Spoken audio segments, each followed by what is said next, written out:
I'm Eric Marcus, and this is Making Gay History. And we're doing something a bit different this week.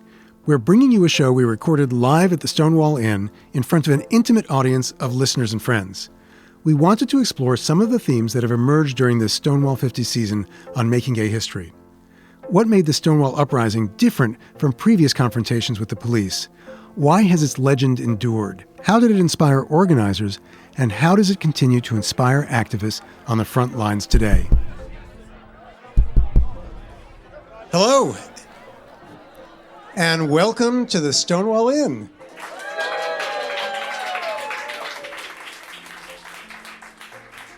So this is going to be a live taping. So make sure your coughs and chortles are distinctive and well-timed if you want to be able to identify them when you listen to the show when we release it. But kidding aside, don't be afraid to make some noise. We welcome your enthusiastic applause, which will sound great to our thousands of listeners in 200 countries and territories around the world, which is where we're downloaded. So before we start, I wanted to take a moment to give thanks and to honor the people who got us here. We owe so much to so many, and we hope to show our gratitude through our work, through the podcast, and by donating tonight's ticket sales to our friends at the Sylvia Rivera Law Project.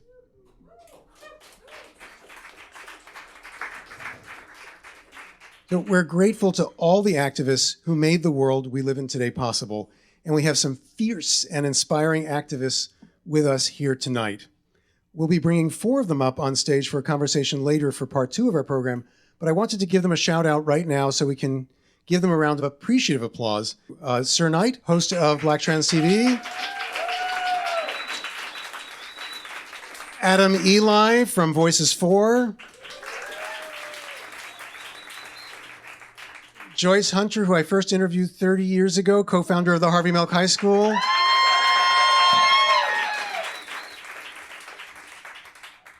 Ann Northrup, one of the organizers of the upcoming Queer Liberation March. Thank you for being here. And we wouldn't be here without the agitators. So we wanted to take a moment to offer thanks to the troublemakers, to those who refused to go quietly. And I asked our panelists to pick out who among the agitators we've featured on Making Gay History inspires them. And I'm going to play you a couple of clips they picked out. So Sir Knight describes Bayard Rustin, who organized the 1963 March on Washington for Jobs and Freedom, as one of his, quote, favorite brilliant humans. And we couldn't agree more. So have a listen. There was an absolute necessity for me to declare homosexuality, because if I didn't, I was aiding and abetting the prejudice that was a part of the effort to destroy me. And that in the long run, the only way I could be a free, whole person was to face the shit. We were able to bring you that tape because our executive producer, Sarah Birmingham, got a handoff of audio tapes on the corner of 23rd and 8th Avenue from Walter Nagel, who is Bayard Rustin's surviving partner. So we deal tapes in Chelsea. And it was a privilege to be able to share that audio through the podcast. Since Bayard Rustin died a year before I started my work, I never had the opportunity to interview him. Adam Eli chose this quote from Chuck Rowland, one of the founders of the Mattachine Society, the earliest sustained gay rights group in the U.S. And here's Chuck talking about the then revolutionary idea that homosexuals were an oppressed minority. I don't think or feel like a heterosexual. My life was not like a heterosexual. I had emotional experiences that I could not have had as a heterosexual. My whole person, my whole being, my whole character, my whole life differs from heterosexuals, not by what I do in bed, because I don't do any of that in bed anymore. I believe there is a gay sensibility. I would say, well, there was a gay culture, a body of language, feelings, experiences, thinking, feeling that we share in common. Chuck may have talked in this clip about not being the most sexual person, but I don't think there was anyone I interviewed 30 years ago who was more enthusiastic in sharing with me stories of conquest during World War II.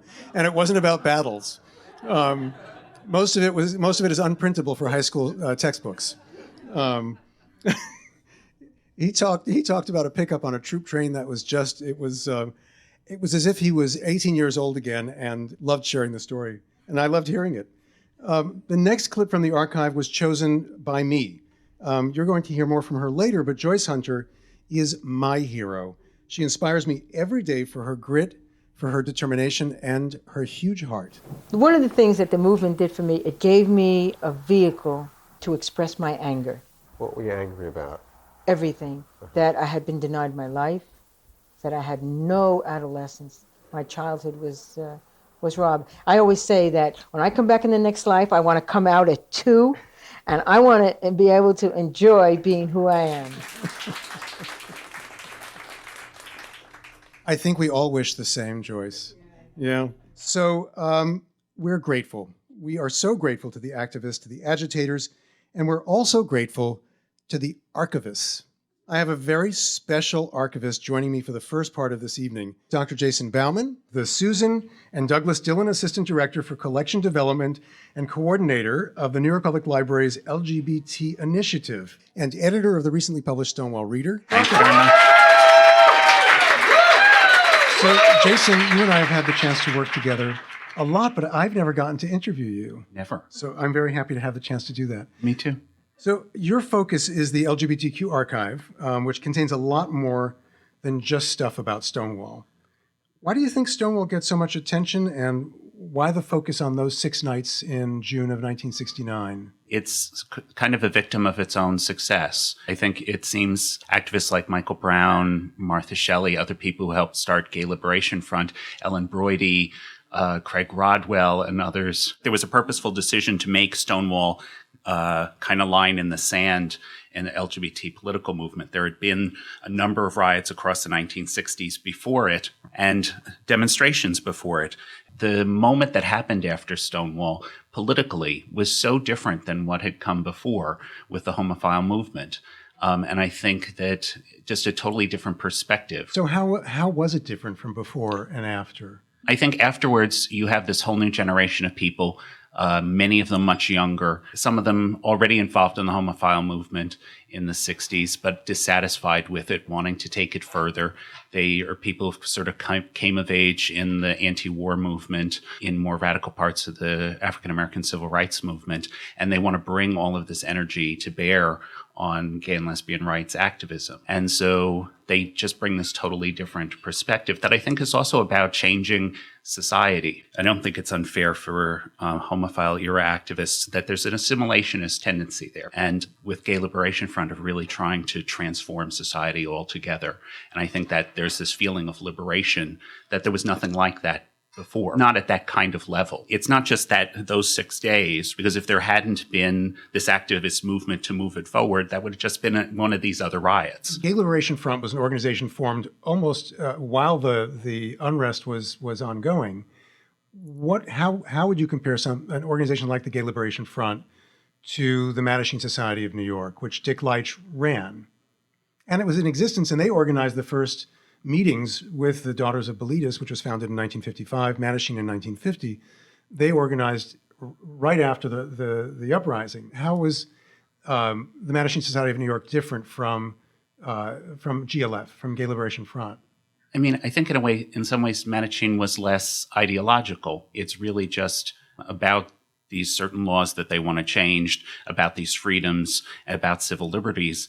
While Gay Liberation Front, there's inspired by Marxism. It's very much inspired by the anti-war movement. You can even see that in some ways it's a funny kind of contrast, because so much of that Mattachine era activism was about the right to serve in the military, which is this key issue throughout the 1960s, because it's the right to employment generally in the society, because if the government can discriminate against us for the right to employment, that sets the tone for every other employer. But then a few years later, with Gay Liberation Front, there's this contingent that's in the May Day protests that shut down Washington, D.C. in 1971, and trying to make it very clear that the gay liberation is hand in hand with the anti-war movement. So it's a totally different kind of perspective and set of values that come to bear.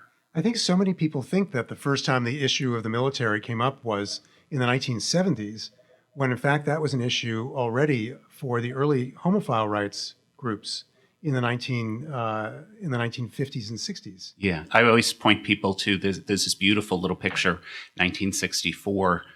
First protest that we have documented at Selective Service here in New York City. Yeah, at the Whitehall Induction Center. Right, but it's like 5 people. Right. It's the 5 people willing to be protest as homosexuals in New York City in 1964. Yeah. And that was the first documented public protest of homosexuals. Yeah. And then we fast forward to Stonewall, and you have hundreds of people, well, if not self-identifying, they certainly were challenging the police.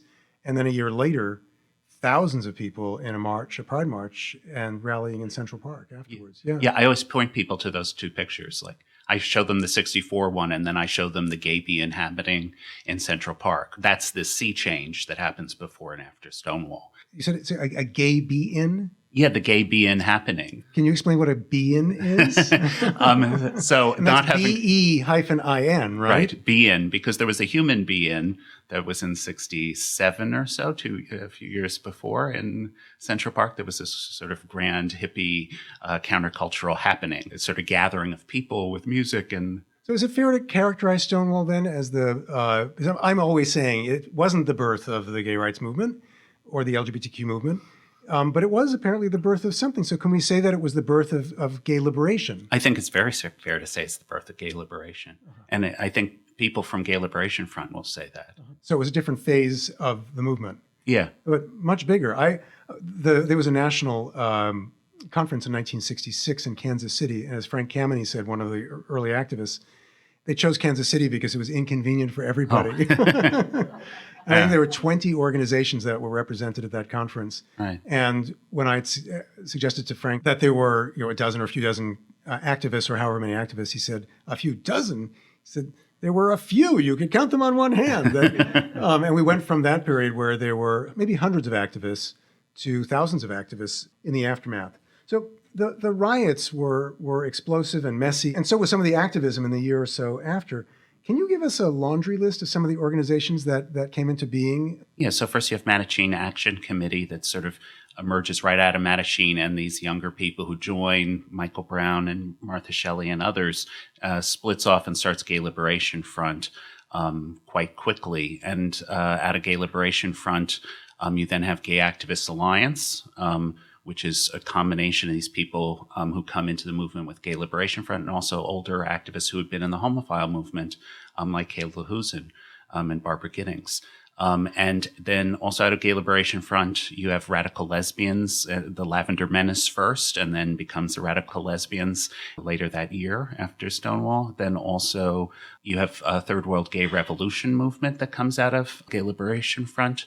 Also, Salsa Soul Sisters, which comes out of Gay Activists Alliance, the Black Lesbian Caucus in Gay Activists Alliance, and Street Transvestite Action Revolutionaries, which really comes out of the takeover of NYU. STAR. Yes. So as I've come to understand how things unfolded in the months after Stonewall, a whole range of people worked together in the immediate aftermath. Mm-hmm. And then people sorted themselves out into different groups. And then over a period of months, everyone sorted themselves out again. So I wonder how we go from GLF, the Gay Liberation Front, to the Gay Activists Alliance, and then help me understand who got left out in the sorting process. One thing is, I think we tend to think of those as different groups. Like, we always think about Kayla Husen and Barbara Giddings as being sort of kicked out of Gay Liberation Front and you're a bunch of dinosaurs and that kind of thing. But you look at early issues of Come Out, and Kayla Husen photograph for it. It's on the masthead. So there are all these surprising moments of overlap in those groups. And even like Sylvia Rivera, she was in all of those groups. We have the records for Gay Activists Alliance at the library and the minutes, and you go through Gay Activist Alliance's minutes, and Sylvia's like at all of the meetings, and it's like the minutes are like, Sylvia got arrested this week. Sylvia wants us to protest this, or Sylvia wants us to protest that. So in one way, people sorted themselves, but I think and maybe that's our impression because I think there's so many political differences between people who came of that movement in retrospect, right? But I think on the ground, people were much more intimately connected than maybe they let on today. So we're perhaps mistaken in trying to sort things neatly, that people were involved across the spectrum and went from one group to another. Yeah. So there were a lot of different organizations. There were also a lot of different publications. Yes. And so what were some of those publications? I saw a lot of them at the exhibition at the New York Public Library, which you curated, which was called Love and Resistance, Stonewall 50. And I should say it's not past tense, it's current. Yes, until July 13th. And that's the main branch of the public library. First of all, can you give us an idea of what some of those publications were and how different were they from what had come before? Library has one of the greatest collections in the country of these LGBT magazines. Our collections basically from like the 1950s to around 1990, the core of it. It's about 3,000 titles from around the United States. Wow. And so it wasn't just New York City. Not just New York City. In each part of the show, there's sort of a before and after Stonewall. And so there's sort of a selection of magazines, pre-Stonewall, homophile era magazines. So one coming out of one institute. There are a number of publications with one, issues of the Ladder, also to show sort of before and after. Which was the lesbian magazine of the Daughters of Bilitis. Yes, and also to show before Barbara and Kay took over as editors what it looked like, and after, with Kay putting out lesbians on the cover of the magazine for the first time. Also Drum in terms of Janus Society and activism that's happening in Philadelphia at the time before Stonewall. And also even Advocate comes out in 1967, comes out of the Black Cat protests. Right, and it started out as the newsletter of the organization Pride, which was founded in 1966. So sad to say, Pride did not begin here at Stonewall. Pride began in Los Angeles, and it morphed into, they had a newsletter that morphed into the Advocate magazine. Right. So the publications that came out after Stonewall, what were some of their names and how were they different? A totally different aesthetic, right? So I think one of the first ones is Gay Power, which was edited by John Edward Hayes, who's still around. He has these amazing sort of comic book gay superheroes, also covering the drag scene in New York. It's covering sort of Andy Warhol factory scene and also this emerging activism with Gay Liberation Front. You have Gay, which is Leash Clark and Jack Nichols, really that Al Goldstein from Screw sort of gets convinced to do this sort of gay newspaper here in New York.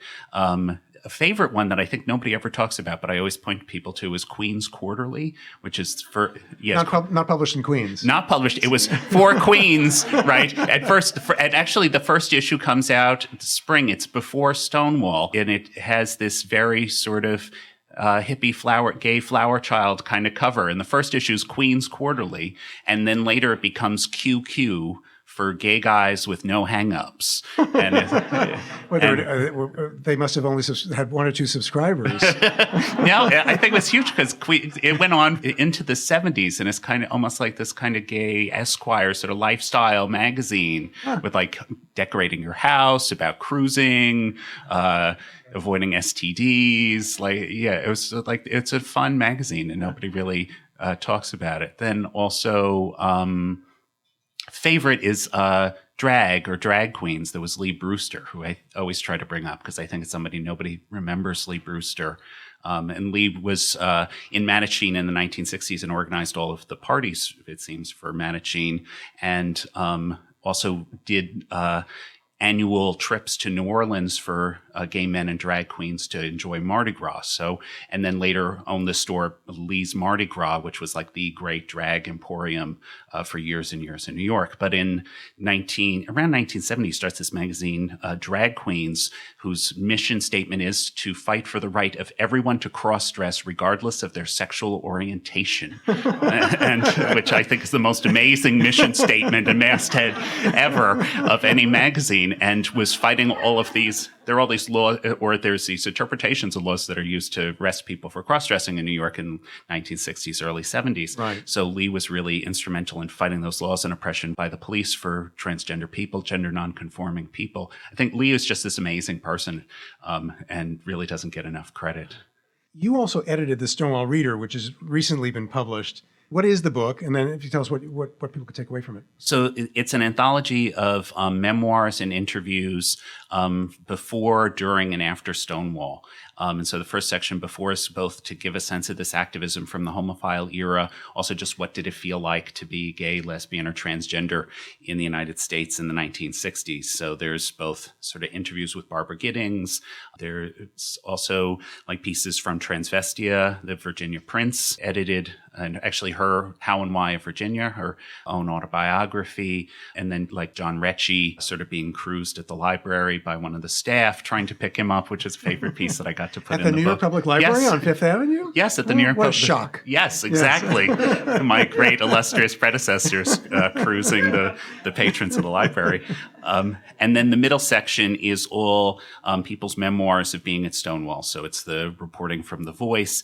It has interviews, including your interviews with people who were there at the riots, and from people's memoirs. In there, I tried to actually create as much confusion as possible, and I wanted as many conflicting narratives as I possibly could get, because from my own experience in being in riots and in demonstrations myself, I think if you have an event with thousands of people, every person has their own story of what happened, and nobody has a 360-degree, nobody has God's eyes view of what occurred, right? And also memory changes things. So I thought it was more true to give, say, 15 conflicting narratives of people that I think probably were there or were close to being there or think they were there, or, there's that thing, right? And so I tried to be as generous as possible and also to get as many kind of different stories as possible. Mm-hmm. And then the last section is, after Stonewall, is to really give a sense of this emergence of gay liberation, also of lesbian liberation and transgender liberation. How did these movements change? How did people's possibilities change afterwards? Well, it's a privilege to be in the book. Some of our excerpts from the book. It's also an audio book, and Making Gay History, fans may recognize some of the voices and some of the stories. And my voice, I get to play Edmund White in the book. And as I was reading his account of Stonewall, I thought, well, that's not how it happened. But you make a good point that everyone had a different perspective on the experience, and also memory changes over time, especially as you recall a memory. It's reconstructed every time, and it's a little bit different. This season of Making Gay History is focused on New York City. And here in New York City, we do tend to think that what happened here is all that matters. And I'm guilty of that. But that's clearly not so, especially since the movement got its start on the West Coast in Los Angeles and San Francisco in the 1950s. Around the time of Stonewall and afterwards, what was happening away from New York City? You're one of the people who's been most helpful to me in realizing this, but just that, as I think you've said, every state in the United States had some sort of fledgling LGBT rights group by the 1960s. And I think also with the riots that happened before Stonewall, Susan Stryker, I think, really writes about how Compton's cafeteria riot and how there was activism that came out of that with the Vanguard group. In Dewey's restaurant sit-in in Philly, there's all this activism and protest that happens. So Stonewall's not the first of these riots, right? It's kind of the culmination of all of the series of riots that happen across the nation. What made Stonewall different then? Because there was Compton's cafeteria, there was the New Year's Day Eve ball in San Francisco where there's a huge confrontation with the police that led to new activism. What was different about Stonewall? I never think that it's actually the Stonewall itself as much as I think that it's the community had just reached a kind of critical mass.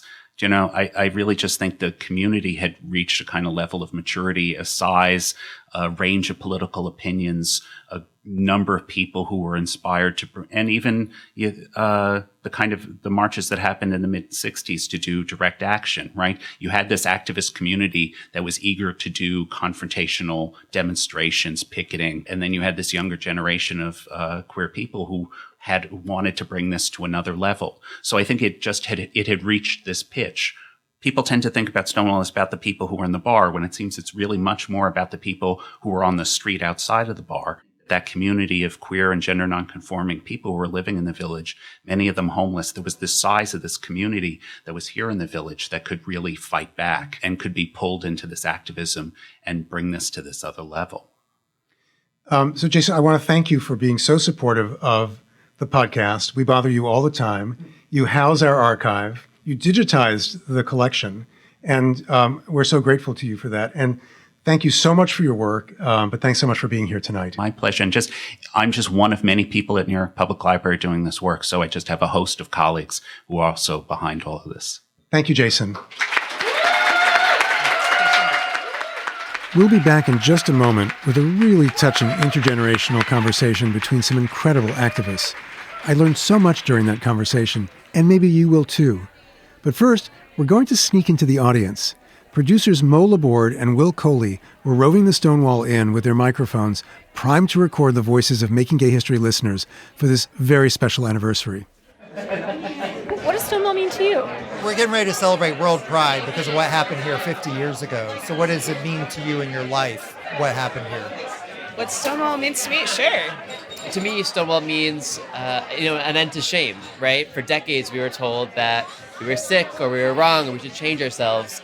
And Stonewall, I think, was a powerful moment where people said, I'm not wrong, you're wrong, right? Like, I don't need to change, you need to change.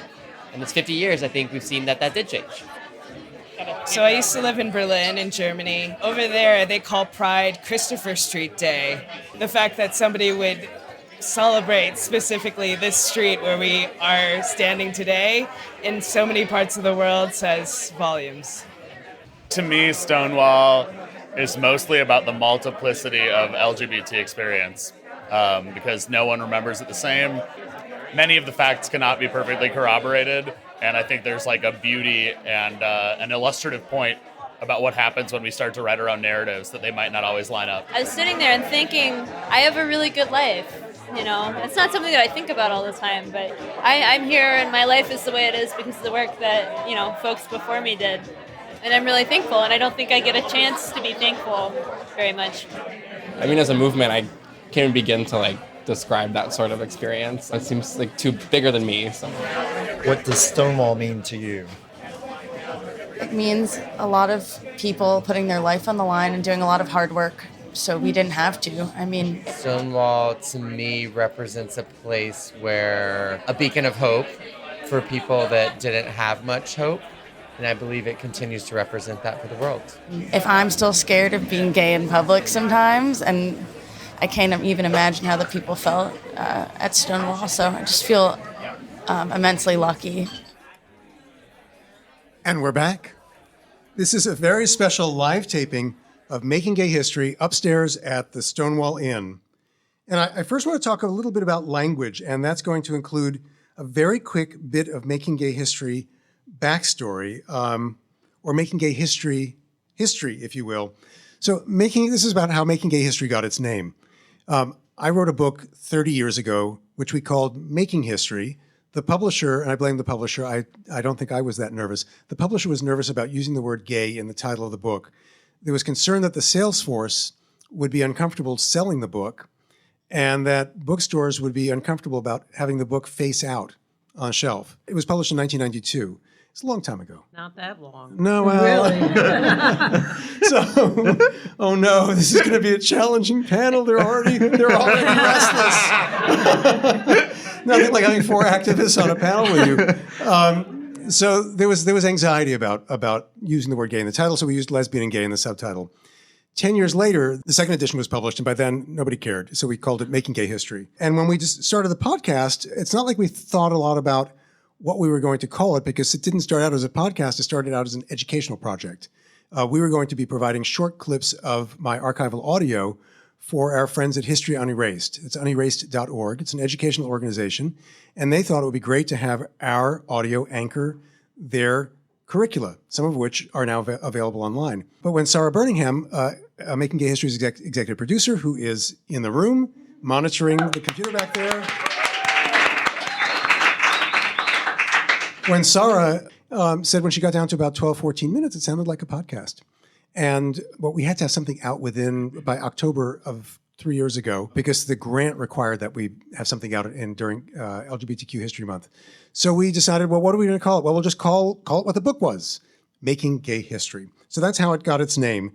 There were some suggestions that we call it Making Queer History, but I'm an old guy, and I grew up in a time when the word queer was a really bad word, and you didn't want to be called queer. So the hair on the back of my neck stands up every time I hear it. So I just thought, I cannot call Making Gay History Making Queer History. I just can't do it. So it's Making Gay History. But the podcast seeks to honor the risks taken and the contributions made by the breadth of the community. We're not just talking about gay history, we're talking about LGBTQ history. And all our histories are bound up together, and our futures are bound up together as well. So on with the show. I'm joined on the stage by our 4 restive panelists. And I know I'm in trouble if I don't do this right.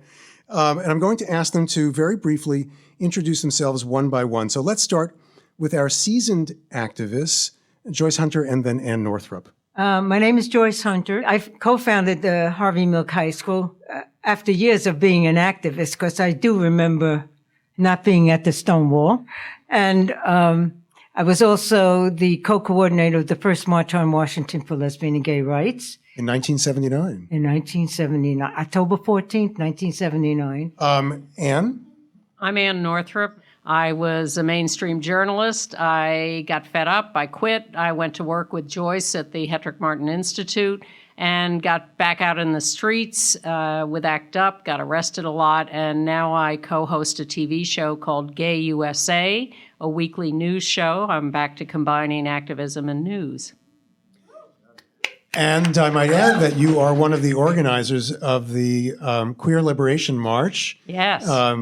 Which is the People's Political March coming up in just a few days on June 30th here in New York, leaving from right in front of the Stonewall Inn at 9:30 a.m. and tracing the original routes of the original marches up to Central Park.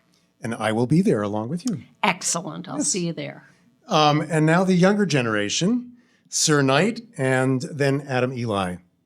My name is Sir Knight. I am a public speaker, model, activist, revolutionary, media creator. I'm also the co-founder and host of Black Trans TV. You can find us on YouTube and Instagram, where we just uplift, inspire, and motivate every person on this planet to be the best version of himself, because I believe that authenticity is the key to success. So when you tune into who you are, then you can reach your ultimate potential. My name is Adam Eli. I am a queer Jewish community organizer and writer. I live in Greenwich Village. I'm 28 years old, and I believe that queer people anywhere are responsible for queer people everywhere. And I founded the activist group called Voices For. What does Voices For do?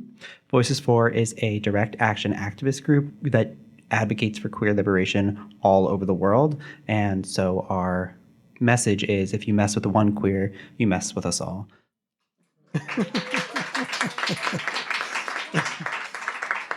So Stonewall is a mix of history, mythology, and folklore with some corporate-style branding ladled on top. I'm pretty sure that if I asked each of you for an account of what happened at Stonewall, each of your accounts would be different. So what I'm more interested in is how that word, Stonewall, has informed your activism, whether it has informed your activism. So one of the big obvious ways we organize is to come together in marches. So Joyce, you organized the March on Washington for Lesbian and Gay Rights in 1979.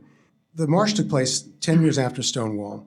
Was the Stonewall uprising an inspiration? Was it a part of the discussion? As I recall, it really wasn't about Stonewall, because I think that Stonewall was a catalyst for the second wave of the movement, if you want to call it, because there was a first wave, and I do with what you were talking about before earlier. Is a good history. It's not complete, but it's a good history. It's a good start. And what really moved us to do the March on Washington, and I could tell you now about how it really started, but it started with the organizations that were well known, let's put it that way, and activists who were well known. Harvey Milk was also a part of it. As a spokesperson for the Coalition for Lesbian and Gay Rights, we heard about this march and we would really like to be part of it. How are we going to get involved? Because we thought it was going to be organized by the people in Washington, D.C., and Harvey and some other people. Harvey from San Francisco, a couple of people. There was Joy Perry, who was the minister in L.A. From the Metropolitan Community Church. Yeah, Right. yeah. So everything seemed to be going along, and then it broke up. There was not going to be a march. There was real misogyny, and racism was part of the issue for them, and they could not get it together and decided if they couldn't do it, then nobody could do it. But Harvey went back to San Francisco, and he said, we still have to do this march, and we have to find a way to do it. Then we got a call And we were here in New York, and it was late at night from San Francisco, which was awful because the call told us that Harvey was dead, that somebody had assassinated him that evening. I said, we have to do this. We have to do this for Harvey, if nobody else, and the mayor. I mean, they killed him and the mayor. They were assassinated in San Francisco. So we said, we'll do this march. And we did. And the rest is history. Wow, that's actually a story I did not know. So, Anne, you're one of the organizers of the Reclaim Pride Coalition's Queer Liberation March this year, taking place on the morning of Sunday, June 30th. Be there, 9:30, out here in front. How is the legacy of Stonewall influencing that event, or is it not? Oh, it is hugely. And I was at that 79 march in Washington and loved every minute of it. The whole point of the Queer Liberation March is that we hate the current Pride Parade. It's all corporate floats. It won't let individuals step off the sidewalks into the street anymore. We want to recreate the feeling of the original marches that went on for decades, where it was a community, people's event. It was all about the people. It wasn't about corporations. It wasn't about floats.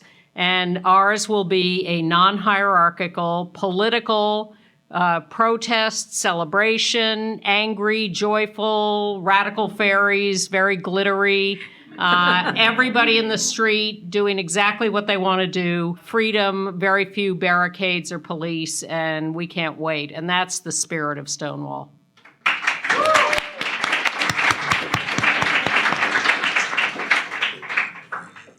Sir, let's talk about other kinds of action, like creating content, something we do, something you do. What inspires you, and how has Stonewall influenced you, or has it not? What inspires me? My mother. I am born to a Black woman. I think there's no better life to live. That for me inspires me. She's pushed through so many obstacles in life, leaving Southside of Chicago, being where she is, working on her PhD. Like, she's just the most brilliant human ever. I'm just happy she's my mom. So she inspires me first and foremost.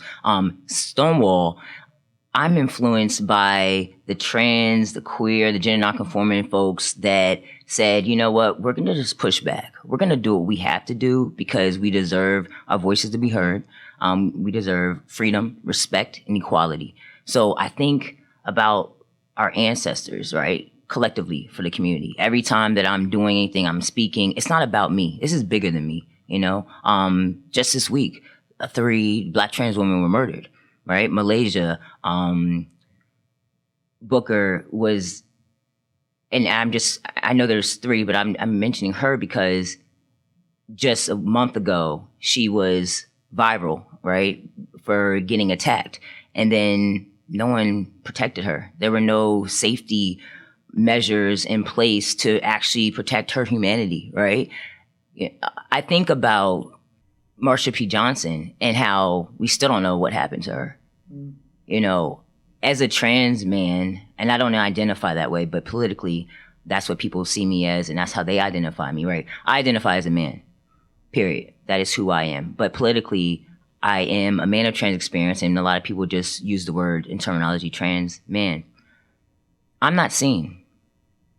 I can walk outside and be safe.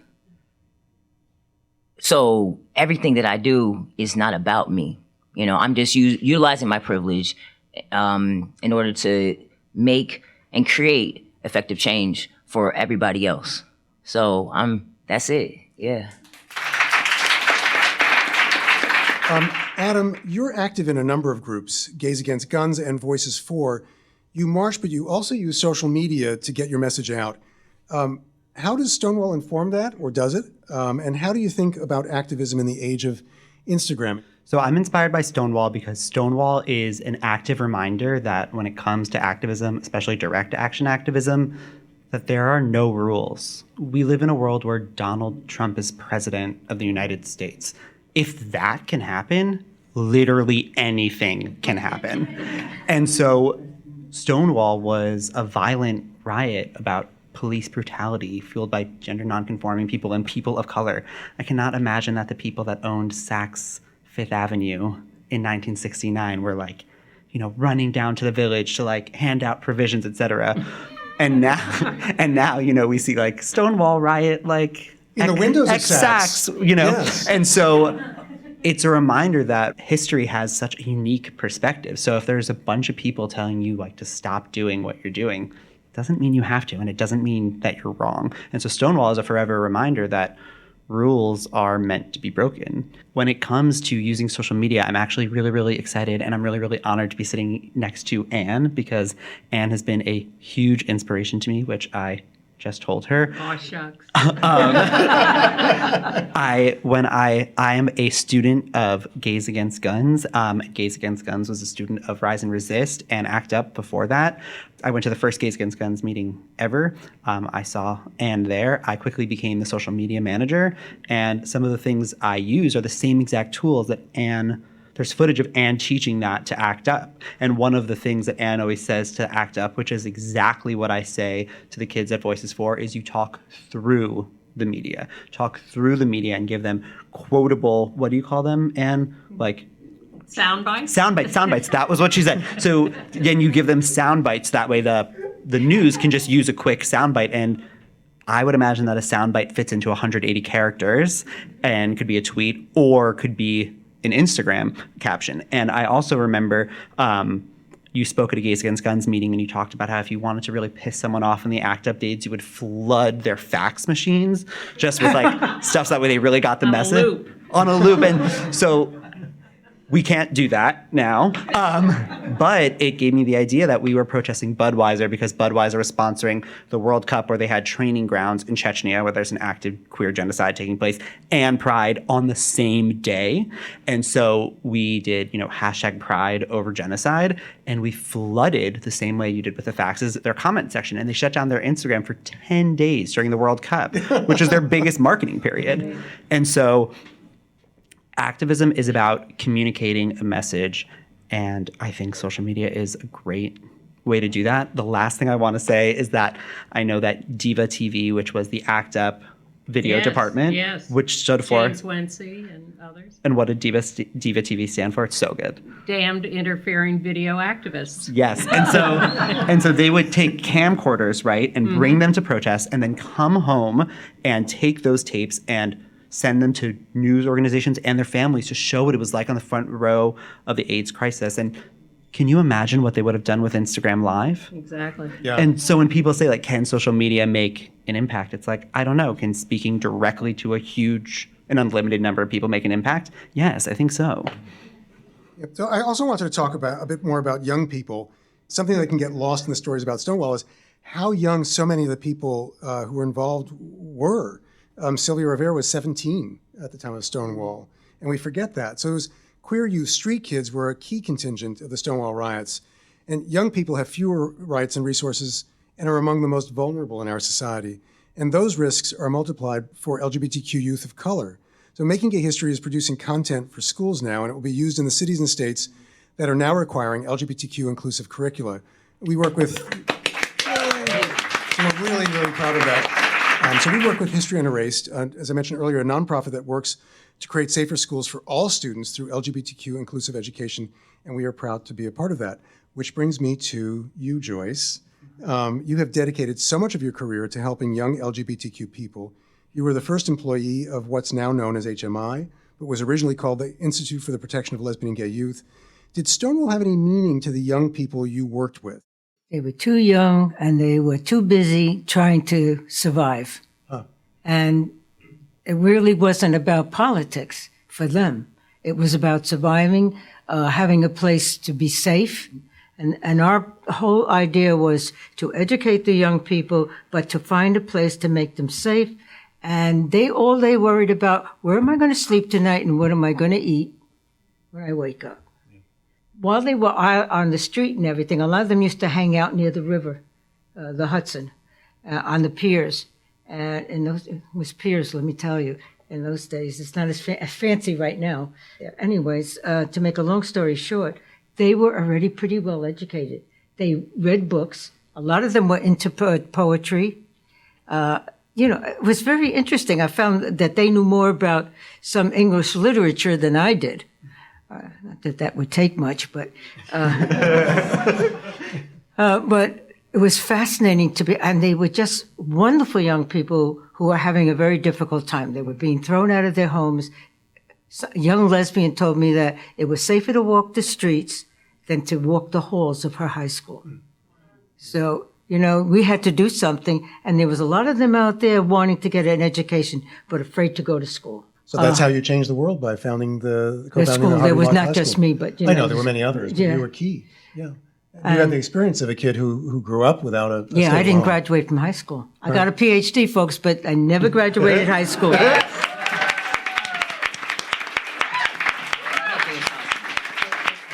No, so I really understood, this wanting to be part of it, but not being part of it. Speaking of school brings me to my next question.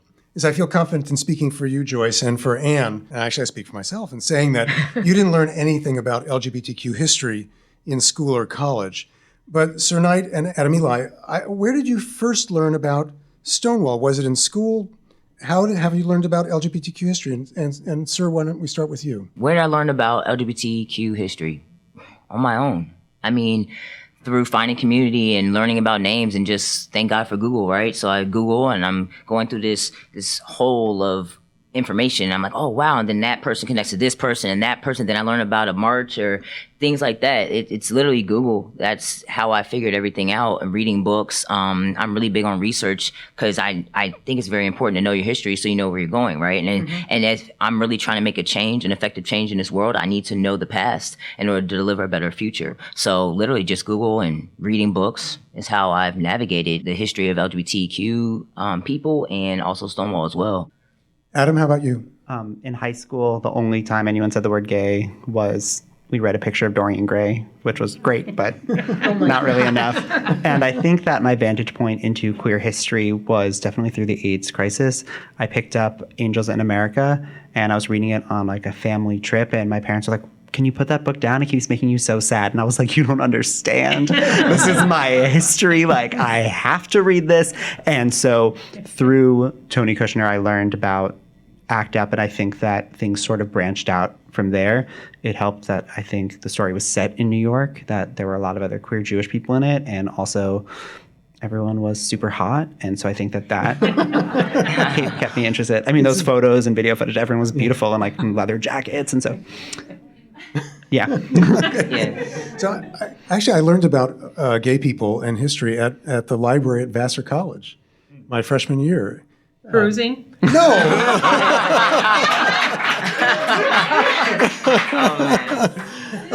This is rough. No. Actually, I did a paper my freshman year for sociology. It was called Marginal Men, the Alcoholic and the Homosexual. And that homosexuals were considered marginal men in those days. Yeah. And we get it. Yeah. And I thought that We're sad for you, Eric. I know. But I thought that my sociology teacher wouldn't notice that I was gay if I included alcoholics along with homosexuals. Very sad, very sad. Can I?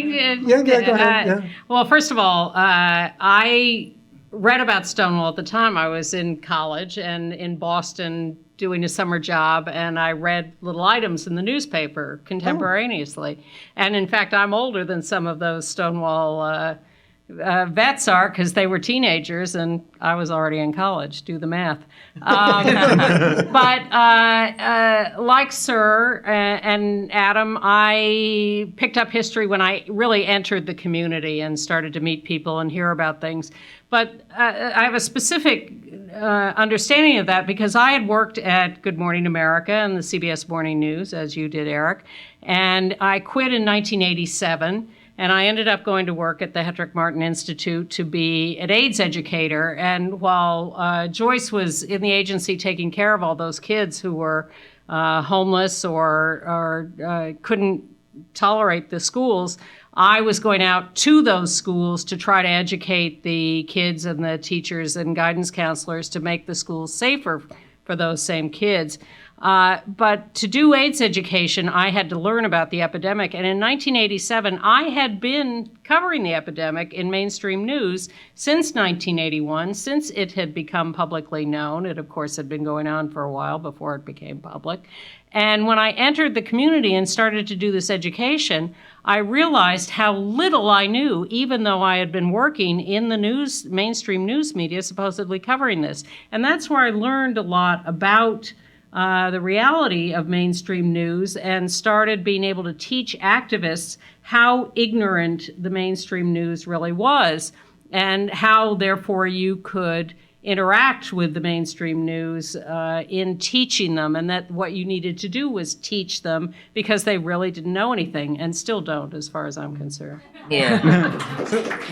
So you and I'm going to come back to you in a second, Anne, with a follow-up question. You heard me say in this season's trailer that Pride is not just for June and that LGBTQ history is not just Stonewall. And the threads that run through our history are so important, how moments and movements connect. So, Anne, where do you think we would be if not for the infrastructure in terms of organizations that was built between Stonewall and the outbreak of the AIDS epidemic?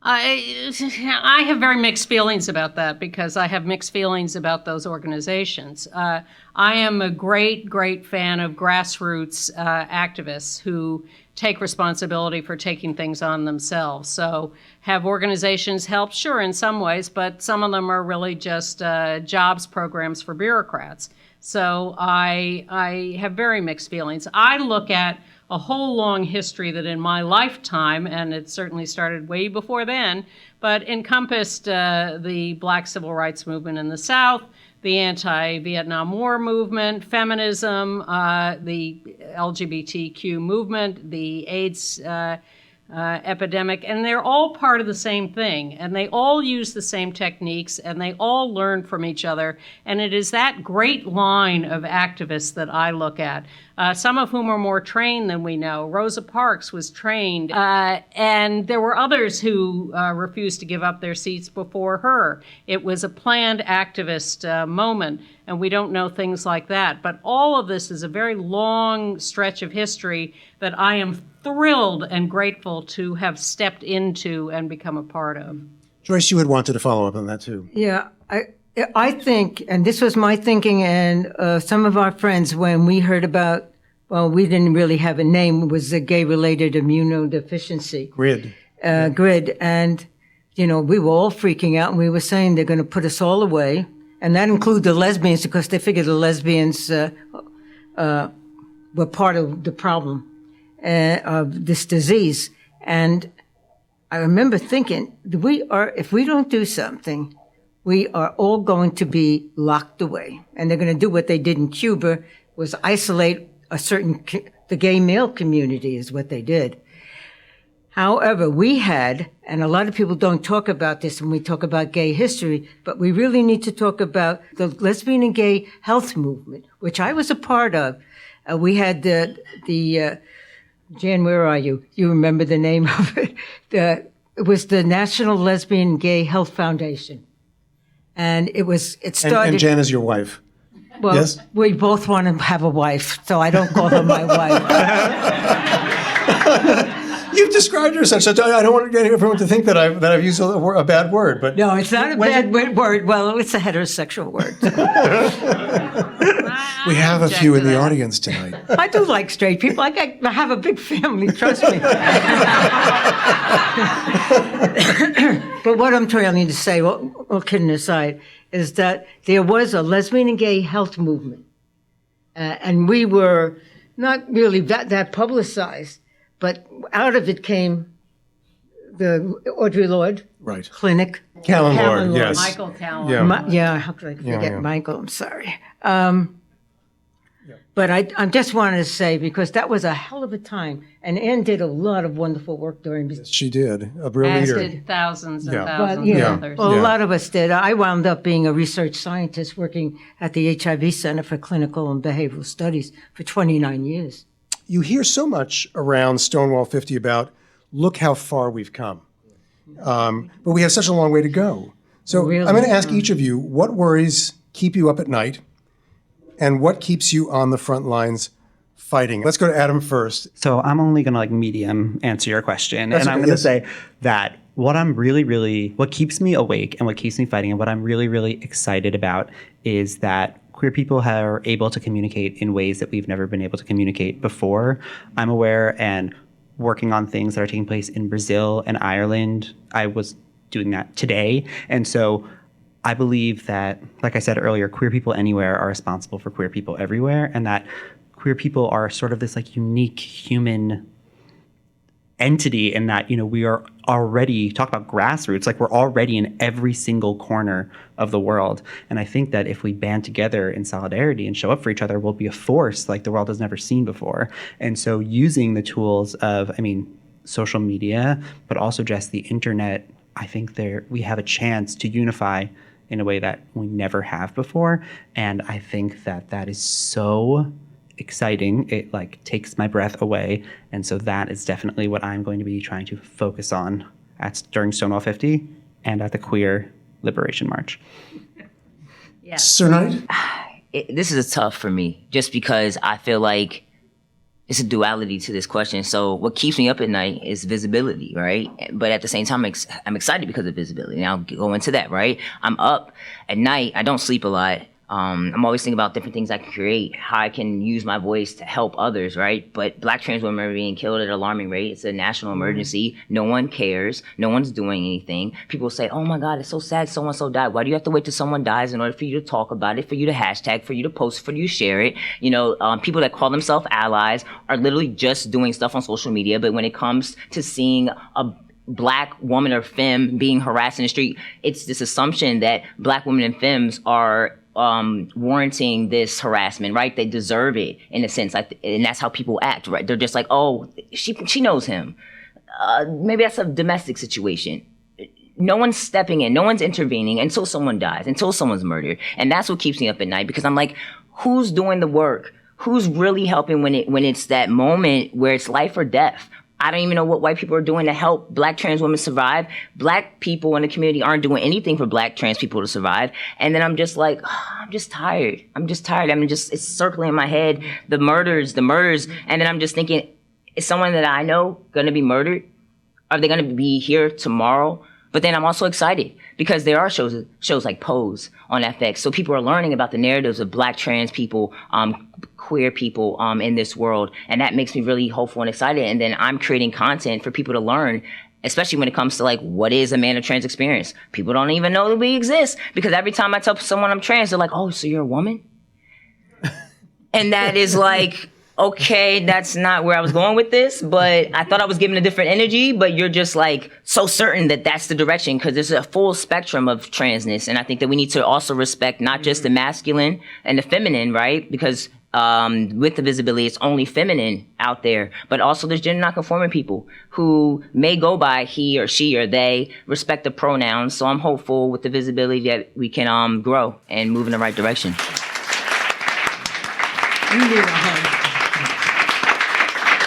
And what keeps me up at night? Trump. Racism, sexism, homophobia, the horrible things that people do to each other as human beings. That all keeps me up at night. what keeps you on the front lines fighting? Well, first of all, I'm thrilled to hear from Adam and Sir. They give me great hope for the future, and I really appreciate everything both of you are doing. That's really great. I find it fascinating. I feel lucky to be alive in a time of transition, a time of evolution, and I'm extremely grateful to have the opportunity to be part of these movements and these actions, because to me, I meet the best people. We do the most fun work, the most compelling work. I am so thrilled to have stepped out of the mainstream and into the grassroots activism. It has so improved the quality of my life, and I feel such enormous love for the people that I've worked with for the last 30 years. It has been such a joy and such a gift to me to be part of this. So for instance, when the Queer Liberation March came up, I thought, here we go again. I have to do this because this is so important that we stop doing this useless corporate Mardi Gras that does nothing for anyone except the corporations, which get a lot of cheap advertising. We have to go back to having a community event. So how could I resist that? Joyce, you get the last word. I think Ann said it for me about what keeps me up at night. What inspires you to keep going? Young people, thank God. And Sir, Adam, if it wasn't for you guys, I wouldn't have any hope. Because what I keep saying, all the thing that's going on right now, they're taking away our rights, the women's rights to abortion. All this, the racism, the killings and the murder. I agree with everything that everybody said on here. The question is what's going to happen. And I have to tell you, I have days when I'm very depressed. I want to know where everybody is and where is the movement. I really believe we need to start with coalitions again. I think there's a lot for people to learn from your experience going forward. Like you said, if nobody's listening and nobody's paying attention, you got to do more than just write a thing on the Twitter or whatever the hell the president's doing these days. And with that, a huge thank you to all of you for being here tonight. And thanks again to Sir Knight, Joyce Hunter, Ann Northrup, and Adam Ely. Thank you so much.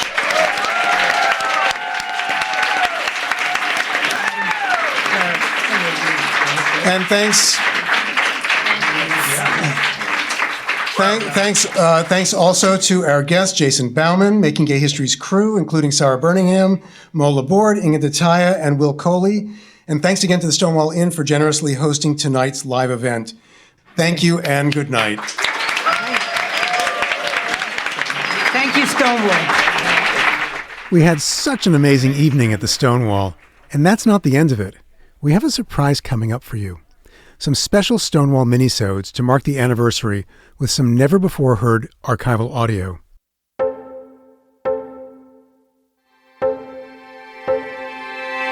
I'd like to thank all the people who make Making Gay History possible.